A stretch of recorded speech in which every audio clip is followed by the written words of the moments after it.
Hey, so with 2021 coming to an end, I thought that I would go over this year one more time and point out what I thought were some of the most interesting vinyl releases of the year. So without further ado, let's get it started. First, I want to go over some of the big ass box sets that were released this year, and I'll start that off with the Beatles Let It Be Super Deluxe box set. Now, in my opinion, this box set's really something special. We got the original Get Back album released in 1970, as well as the Get Back Apple sessions, the Get Back rehearsals and Apple jams, the 1969 Glyn Johns mix, and the Let It Be EP, all together in one huge package. And as a Beatles nerd, I guess I'm not as nerdy as some people about the Beatles, but I do love the Beatles. But this is a super, super cool package. And if you can shell out some coin from this really is the definitive Let It Be set. And on the flip side, well, I've never been a huge Metallica guy. They really fed the box set market this year with their two releases, the Metallica Black Album Super Deluxe box set, as well as the Metallica Blacklist 7 LP set. The Blacklist is an interesting beast. You can listen to it all on streaming right now, but basically, I wouldn't see why you would really want this on vinyl unless you want to hear 8 different versions of Enter Sandman all in a row by different people, but to each their own, I guess. But then the Black Album box set is just colossal. You have the original Metallica Black Album on vinyl. You have a Sad But True picture disc. You have a Live at Wembley Stadium LP. You have a Live at Tushno Airfield LP. You have a CD with the normal album on it. You have an interview CD, 2 interview CDs, my bad. You have a Riffs and Demo CD. You have a Riffs and Demo CD again. You have pre-production rehearsals and radio edit CD. Rough and alternate mixes CD. Some shit from Day on the Green CD. Live at Arco Arena CD. Live at... Alright, I'm not going to try with that one. A Year and a Half in the Life of Metallica DVD. Live at Gentofte Stadion DVD. A Live at Frankenhalle Nuremberg DVD. A Live at Festival Park DVD. A Music Video and Home Movies DVD. Yet another live DVD called Wherever We May Roam. And that's it. I mean, if that's your thing, that's your thing. But I mean, I can't do that much Metallica. That's out there, man. Whoa. Let's cool things down a little bit and talk about, I guess, slightly more reasonable box set. The Mars Volta have reissued all of their albums on vinyl over the course of the past year, and I guess to commemorate, they came out with a big-ass box set of all of their albums, containing the earlier albums that really have needed a press for a long time. Very cool if you got it, but at the $480 price tag, I don't think that the Mars Volta's discography is super consistent enough to warrant that price tag. I also have to give a shout out to the Gang of Four 77 to 81 box set that Matador released this year.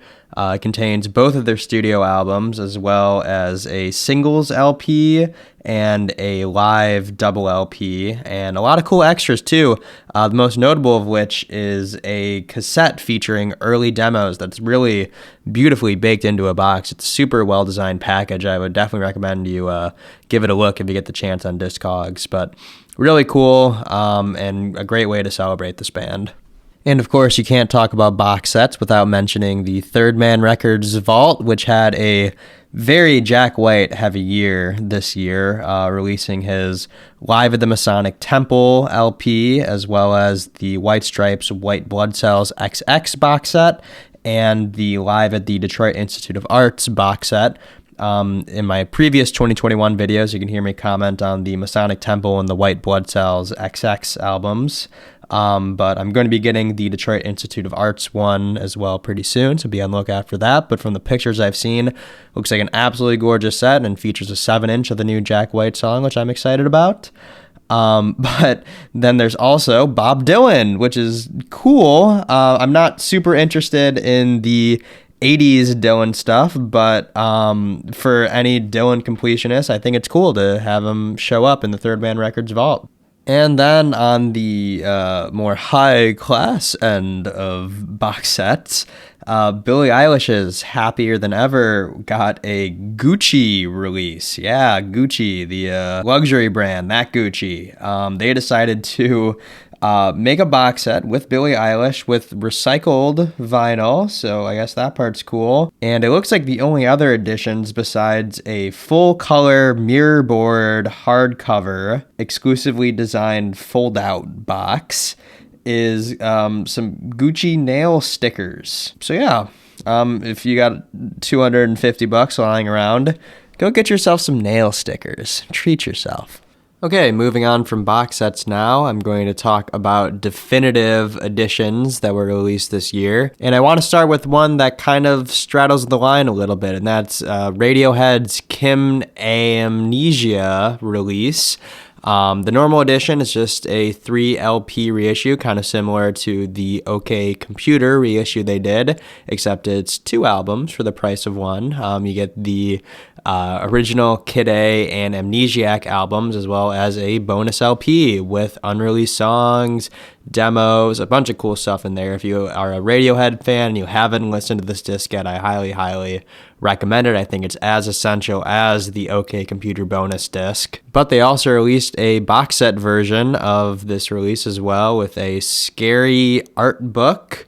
You can view those images on Discogs yourself. I actually pre-ordered this, so I don't want to spoil myself for when it inevitably comes, but I think pressing delays and shipping concerns have made it so that it's delayed a little bit, unfortunately. But yeah, I'm hoping for a fun surprise when I get it. Probably the most infamous vinyl release of the year has to be the Red Taylor's version release. It's pretty cool that she did a 4 LP set here with a 45 RPM speed on all the discs. But what's not cool is people not knowing how to set their turntables to 45 RPM and thinking they got a defective disc or something, which made headlines all over the world. Yeah, funny Crosley users. I don't know. I don't want to make fun of these people, but it's, funny enough. But come on, don't they're teenagers that are buying this. Like, don't make fun of them. Come on, guys. Come on. Also, this one's a little strange, too. This is Denzel Curry and Kenny Beats Unlocked Definitive Edition.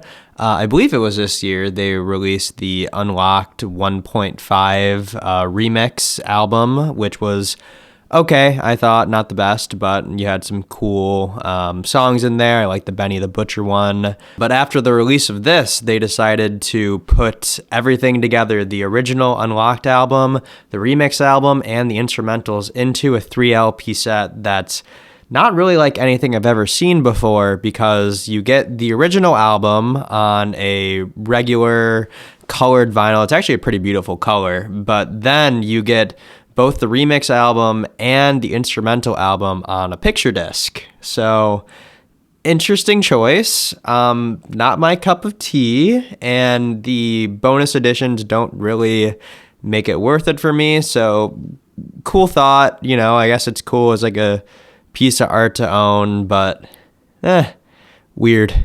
Also, for the 20th anniversary of their seminal White Pony release, Deftones decided to do a definitive reissue, but instead of adding bonus tracks or outtakes or anything like that, they actually commissioned a full remix album, which I think is a pretty cool idea. And there's some really cool names attached to it as well. There's DJ Shadow, Fantagram, Robert Smith, Purity Ring, Mike Shinoda, Square Pusher, among others. I think they got a really cool group of people together. I haven't heard too many people talk about the remix album per se, but you know what? I appreciate the effort. Good job, guys. And rounding out the definitive editions, I guess this is also can count as a box set if you really want to. What I would probably say is my favorite design package of the year, which is Mondo's The Wizard of Oz set. It's not only is there extended and alternate takes on the second and third records, but the design of this package is just amazing, off the charts. I highly recommend you watch the video of them actually showing it off. You get to use your phone as a light to light up the back of the LP. There's really cool pop-up art. I really can't say enough cool things about this. I really wish all deluxe editions got the care that this one got.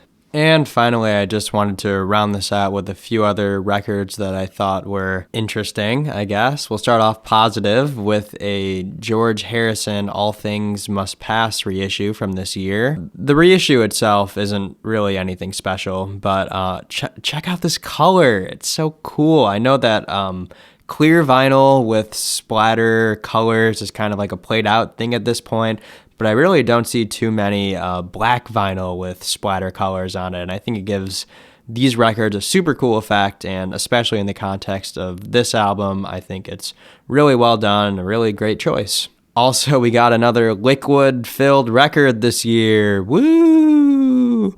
This time it was for Mortal Kombat Volume 1 and 2, the video game soundtrack, and it's red-colored because it's like blood.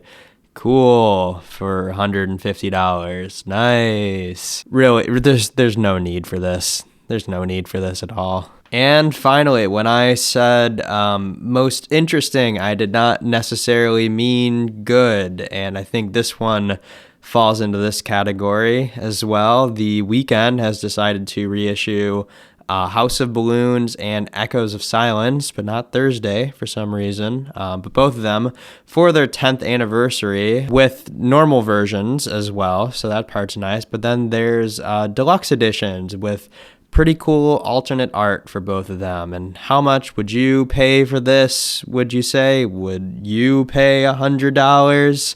I wouldn't for a color and a cover. I don't even think Echoes of Silence has a different color on the vinyl. It's just a different cover, but this is a worrying sign for the future with potential other deluxe releases. Just really no care and price gouging. And I'm sorry to end the video on this note, guys, but maybe it's good to think about the bad things. Maybe leaving you with the bad stuff will make you remember this more, and remember not to give in to the bad stuff, because there's so much good stuff, and you got to focus on the good stuff, but you also got to remember the bad stuff, because the good stuff can't exist without the bad stuff.